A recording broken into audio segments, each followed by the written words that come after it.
My name is Jose Smith. Birth date 4/8/1931. Today is February 4th, 2022. 90 years old and counting. I always liked the country. I always liked the country. I was just a country boy. When we were looking for a place in the country, we used to go on the weekends. And I used to go with my mom and my dad. And I was so anxious because I just loved the country. I loved walking in the bushes. I just liked the trees. I just liked that country living. So I couldn't really wait for them to really move. I couldn't wait. I couldn't wait. And they, in the meantime, they bought a property and they built a house. And finally, at the age of 14, which I said before, we finally moved to Pilong, which was one of the best days of my life when we decided that we were going to Pilong. Pilong is just a small town, small mud road town, just a small country road. Most people wouldn't care to go there, live in a city where they had electricity, where you had running water, where uh, you had everything. You had transportation. Now we're moving now to a city where you don't have none of these facilities. We had no electric power. You had to use lamps for lighting, regular lamps from kerosene and from gasoline. Uh, there were mosquitoes to deal with. Your house had to be properly screened. So it was quite a huge difference in life from Cologne to Pilong, but I loved it. I loved that country living. The water, we didn't have running water. We had to go to the well for water. You had to shower at the well, you know. But it was fun. For me, it was fun. For a lot of people, it may not be fun, but for me, it was fun. In Cologne, they had one of the best photo studios in Cologne City. And they used to go to Puerto Pilong on Sundays for a getaway. They were very much interested in baseball. So was I. Every day, every Sunday, with these two friends, Frankie Trowers and Arturo Trowers, his younger brother. So we would just throw the ball back and forth all day long, throw the ball back and forth. It's the first time I'm going to have put a gloves on my hand. I didn't know what a glove felt on your hand. So we were catching the ball barehanded at times. Later on in months, in that little town, they decided to build a baseball diamond. After that was built, we didn't catch ball in front of the house in the street anymore. We used to go to the baseball diamond and we used to throw the ball there, and we also would bat the ball. I never held a baseball bat before. So we started hitting the ball back and forth, fielding the ball. I got accustomed to playing first base, and that became my position later on as I grew older, and I became very much interested in the sport, and I started playing this sport. I became a first baseman playing baseball, and eventually I was pretty good at it. That when I became the age of 18 and 19, I was good enough to represent my province. Frankie was good at it. Frankie played center field. His younger brother Arturo played second base. They were pretty good at it. They were pretty good. They taught me a lot because they both were older than I was, and I learned a lot from them. And because of them, I was able to meet other baseball players in my capacity, and uh,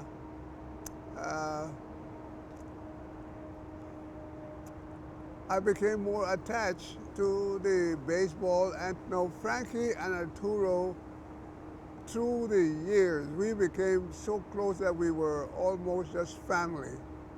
I was with them all the time. They were with me all the time, and we grew up.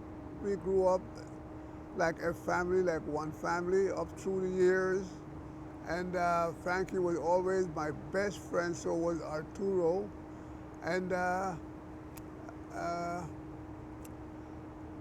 there's just not enough I can say about both Frankie Doherty and with their family, his sister Blanche and his sister Gladys, and we became one family. We became one family. Frankie's parents, his father was a photographer. His mother was a domestic worker. Uh, he was a carpenter by trade. He was a carpenter by trade. And Frankie also was very good at carpentry. And he was good at a lot of little things. He was very good with his hands. Did a little electrical work. He did a little carpentry. He was just an all-around guy. And I learned a lot throughout the years from Frankie, from Arturo, and uh,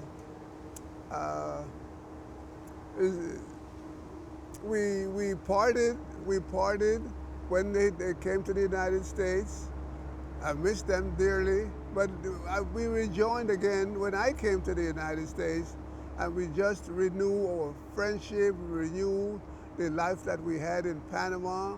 Only that it was a lot different being here in the United States and being in Pilong, which was a rural city with mud roads and trees and bushes. Now we're talking about traffic and homes and streets and skyscrapers. It was quite a difference, but also he broke me into this life in the United States when I came here a few years after he did. Frankie's parents were from Jamaica, Mr. Joseph Trowers. Frankie's mother was also from Jamaica. I don't know too much about Frankie's mother because Frankie's mother was always very strict.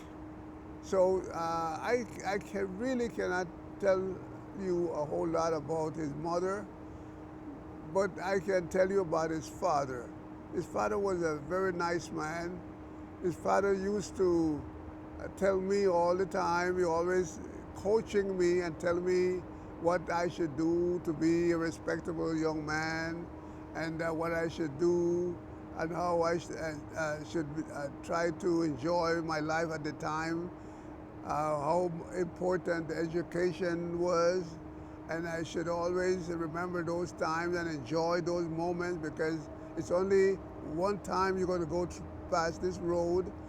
And I think that that helped me through my life, along with my dad, which used to give me the same advice as I was growing up in Cologne and later on in Panama, and then later on in the United States. I only remember her as Ma Trowers. I really don't know her first name. I know the father, but not the mother, because we never called her by her first name. We always called her just Ma Trowers. So it's not too much really I can say about her, because I never got that close to her to know that much about her, like I did about the father and the rest of the family, which was the eldest was Gladys, and it was Ronaldo, it was Iris, it was Frankie, Arturo, which all have passed. They're not here anymore with us, but those were the families of the Trowers family, which became part of my family. Whenever I went to Cologne, I would go to the photo studio, and we would be talking, and I used to just hang out at this photo studio. And Dorothy was working there as a receptionist. So Aunt Dorothy and I became very good friends, and, our, and Aunt Dorothy liked to dance. So there used to be a dance at the town arena every Monday night, and I invited Aunt Dorothy to dances at this arena. I was just a kid. Aunt Dorothy was much older than I was, but I appeared to be uh, just as old as she was.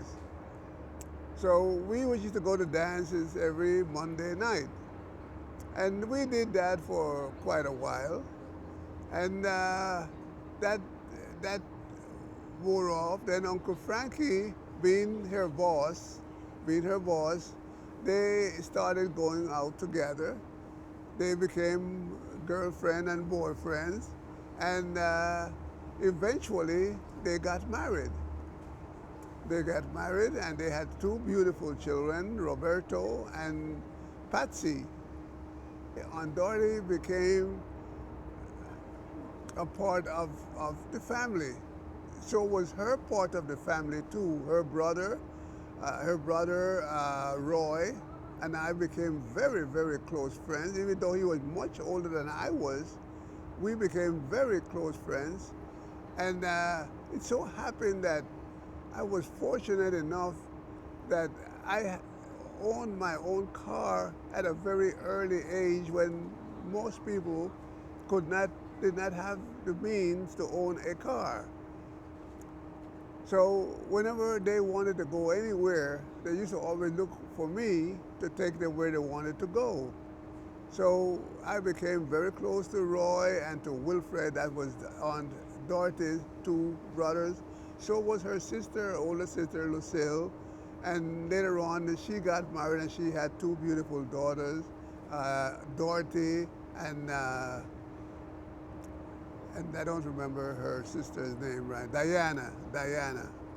So that we all became, again, I repeat, one big happy family until this day, today. Aunt Dorothy's mother name, I only know her by Miss Doyle, by Miss Doyle. Very nice, sweet lady. Her dad, I didn't know her dad that well. I didn't know his dad at all. Her dad, because he worked on a ship. He worked on a ship, so I didn't see much of her dad. But her mother, I knew very, very well, I know her as Miss Doyle. Miss Doyle. That's the way we knew her mother. And that's about, I can't tell you too much about her, but you know, just by name and by being around her the few times, because she was a very, very serious and very strict lady that, you know, she would not let her children go out unless she knew who they were going out with and so on. You know, she just wasn't the kind of person that allow her children to just go out with anyone. So I was very fortunate that when I used to take her to dance, I was fortunate enough that it was okay by her. Miss Doyle was Jamaican. Her dad was also Jamaican, but he lived at the time he lived in the United States. When they were traveling, went on the ship, he had a home in Seattle, Washington. Oh, on Dorothy, sister, well, she was a lady of domestic work. She didn't, her husband worked at the Canal Zone. I don't know exactly what he did.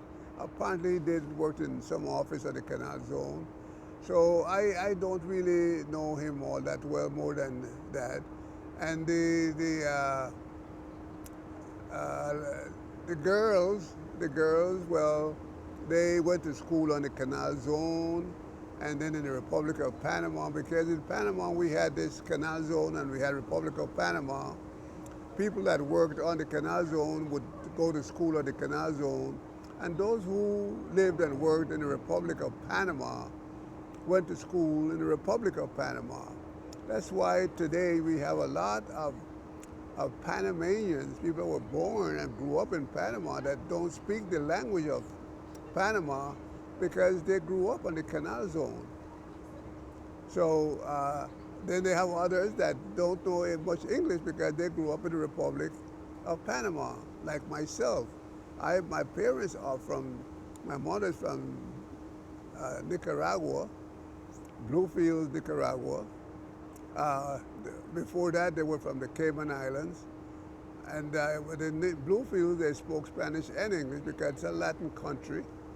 So they were able to relate to us, and my mother always insisted that we all speak the language of the country you were born. So they really insisted that we all go to Spanish school, even though we had the privilege of going to the Canal Zone school. Foto Caribe that was the family business. The father was a photographer, but he was also a carpenter. He was also a carpenter. Frankie and his dad were very, very close. So back in those days, his father used to go to different areas of the canal zone to take pictures. And he also had the photo studio, which he used to process the pictures. So he and his dad really worked together on that. And once Frankie went through high school and was able to hold his own, his dad made him in charge of the business. So Frankie used to do the work, all the management, taking care of everything. Frankie was his man. Frankie took care of the family. Frankie took care of the business, and it was all Frankie he was a very young boy. Frankie was probably only 18 years old when Frankie was already running the business of his father. They built a house in Pilong, which Frankie had quite a lot to do with it. That house was built really on the back of Frankie and his dad, just the both of them. And I remember seeing Frankie during the week. He's taking pictures, and on weekend, Frankie is building a house. Frankie's building a house. Frankie was a very smart guy, very businesslike, and a great, great, great friend. Frankie did not do any other kind of work but photograph, but he was very good at carpentry. So when they came to the United States, he went to work at a Navy yard in Brooklyn. He worked there as a carpenter at a Navy yard, and at the time he was working, he was also building up his income so that he could own his photo studio also in Brooklyn, New York, which he did. So once he opened his own studio in New York, in Brooklyn, he quit the job and was taking care of his business. And he did that for a number of years. He was able to buy a house and had the studio, and he was doing very, very well. But then things got a little shaky, and he decided, you know what, I am not going to be able to live off this photo studio because there was so much more technology today that the photo studios weren't doing all that well, like it was in Panama and these other places. Even in the United States, even more so in the United States. So he decided to go back to work. So his sister, Gladys, after marrying, her name became Gladys Martin. She was the head nurse at the Metropolitan Hospital in New York City. And Gladys got him a job there in maintenance. And that's where Frankie ended up his career as a maintenance worker at Metropolitan Hospital, which is the sister on Dorothy was a head nurse there. Now, on Gladys, his sister, everybody that Panamanian that she knew that wanted a job worked at Metropolitan Hospital because she had the power and she exercised her power and getting them jobs there. My children, Roxy and Pinky and Inez, and they all work. Frankie's sister, Blanche and Dorothy, they all work at Metropolitan Hospital. The whole family worked at Metropolitan Hospital. They all started their career at Metropolitan Hospital. Uncle Frankie in Panama used to work for the police department. When there was a crime scene, they, Frankie was the police department's cameraman, or photographer, I should say.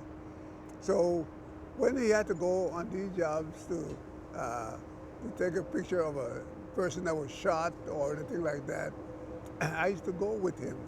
I was his helper. I used to hold the cables or have to hold the speaker or the whatever it was. But I was his helper. So whenever Frankie had these jobs, if I happened to be at the studio at the time, he was called, and Frankie said, "Let's go, we got a job." And I would go with him. Sometimes we had to go to the morgue to take a picture of a dead person or go to the crime scene and take a picture of that.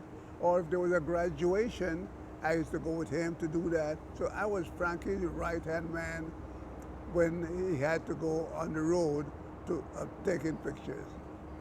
That job he had with his dad. His dad used to do that. And he used to work with his dad. And that's how he learned to do it. No, I was learning from him. I was learning from him, but I really did not like that type of job. So I didn't stick to that. But that's what Frankie used to do in Panama. And even here in the United States, when he first came, he was about to get a job with the police department here as a photographer. But that job did not work out for some reason or another. Aunt Blanche, as we know her, she and Casey met in Panama, and Aunt Blanche came to the United States. Casey came later on to the United States, and they got married. Casey worked at a garment center, in the garment center, and Blanche worked at Frankie's studio. He was, Blanche was his receptionist at his studio. And that's where she did most of her work. And then they had their first child, Kenny. And they all grew up, we all grew up together. Kenny on Blanche, and Casey was always the type of person that was very, very strict with Kenny. You know, Blanche was more of a, leisure person, liked fun. They all liked parties, and we used to go to dances. And on weekends, we used to go to the country, we go to the beaches and so on. But again, Blanche and Casey were wonderful people. And again, I must say, we were all one big, happy family. When I met Gloria, my wife, she blended right into that family like I was. I mean, you could not tell the difference. We blended right in. She was right there with me, with them. You really, in fact, you couldn't tell the difference because they even resembled Aunt Blanche and Gloria. Even many people took them for sisters, but we got along great throughout the years. I just can't see any other families getting together and living together, united, unified in everything. We wouldn't do nothing without each other throughout the years. I've been with Gloria now. We've been married now for 67 years. I always have to talk about that. 67 years. I've known Frankie from I was 14 years old until Frankie passed away. That was a great, great loss for me. And that family and my family, my kids, Reno, Roxy, Pinky, Ines, Victor, we all grew up as one family all through these years until this day that I'm speaking to you right now. Many people in Cologne thought that we were brothers. They thought that we were brothers because we were always together all through the years, all through the years. When Uncle Frankie came to the United States and I was left back there, I said, oh my God, because it seemed then that I would never see him again because I didn't know I'd be coming to the United States. But at least Arturo was there. Arturo was there, and I could not think of a Sunday that we go to his house and we sit there and we talk and we have a beer or things like that. Every night, every night, I would go to the studio as Arturo was closing at 9 o'clock. This is every night, you know. After he closed, we walk. I had a car. I always had a car. From I was 16 years old, I had a car. We walked from the studio to this particular bar in Cologne. The name was Universal. And we would sit there and have a beer. Sometimes we would be joined by other friends, 2 or so other friends. We would sit there until about maybe 11 o'clock. Now, Arturo lived in Pilong. I lived in Pilong. So it was not a problem. So we walked out of there. I walked across the street to get in my car, and we drove to Pilong. But my other friends that lived in Cologne, they walked to their home. And we was to do this practically every night. Every night. We never got drunk because all we drank was beer. That's all we drank. And we never got drunk. We do that every night, and I drove him to Pilong, and I dropped him off at his house, and I would go to my house. And this we did throughout the years that I lived in Cologne. Throughout the years. When I used to go back there on vacation, the first home I go to was his home. And his wife prepared food, and his son would tell me all the time, anytime they knew that I was going, oh man, all they could hear was, Jose is coming, Jose is coming, Jose is coming. So they had to, the food and this and all this big preparation. Every time, even today, when I run into the son, Arturito, he say he can't forget that. Because he was a young boy then, he was maybe about 7, 8, 9, 10 years old. And his parents, oh, Jose viene, Jose, I was supposed to, oh, Jose viene, Jose is coming, Jose is coming. That was the kind of friendship that we had throughout all those years from I was 14 years old.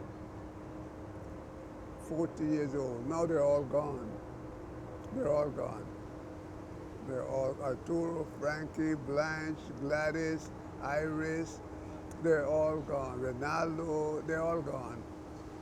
Every one of the Trowers family now is gone, except of course it's Dorothy, Patsy, and Roberto, which they are like my kids, man. That if a birthday comes up, if a holiday comes up, Roberto is on the phone and he's calling us. Patsy, oh my, Patsy, I'm Patsy's godfather. Patsy calling me, and every time I look around, it's a gift, it's a gift, it's a gift, it's a gift. On Dorothy, oh my gosh, she was at our house one day. She spent a few days at the house, and I'm in the bedroom, sitting there watching television, and Dorothy comes over to me, and she sat next to me, and she says, Jose, open your hands. So I open my hands, and she put something in my hand. She said, I just have to give you something, and I don't know what to give you, so I just think I want to give you this. So I said, what is it, Dorothy? She said, when I walked out, you can look at it. I said, okay. So she walked out of the room and went back into the living room where you are now. And I looked, it was $100 bill. She said, I just had to find out I had to give you something. So I went back out there. I said, Pastor Dorothy, what this is for? She said, just put it in your pocket. Just put it in your pocket, okay? Just put it in your pocket. That's the kind. Whenever we went to New York, whenever your mother and I went to New York and we were leaving, Frankie would put $100 in our hand and says, when you all get back to Florida, go and have dinner on me. That was Uncle Frankie and Aunt Dorothy. Throughout the years, that was Uncle Frankie and Aunt Dorothy. That's the kind of friendship that we always, always, always had. Yes, yes, yes. Aunt Dorothy, on the 11th, on the 12th of this coming year, if she lived to see then, she's going to be 100 years old. She's going to be 100 years old. I hope she makes it. Already Patsy's making all the arrangements for the party. I hope she makes it. I hope she makes it. They're going to be 100 years old come the 12th of November of this year. So I am praying that it comes, that something happens. I hope it happens. Yes, yes, yes. Yeah. Yes, yes, yes, yes, yes, yes. So that's my story, Reno.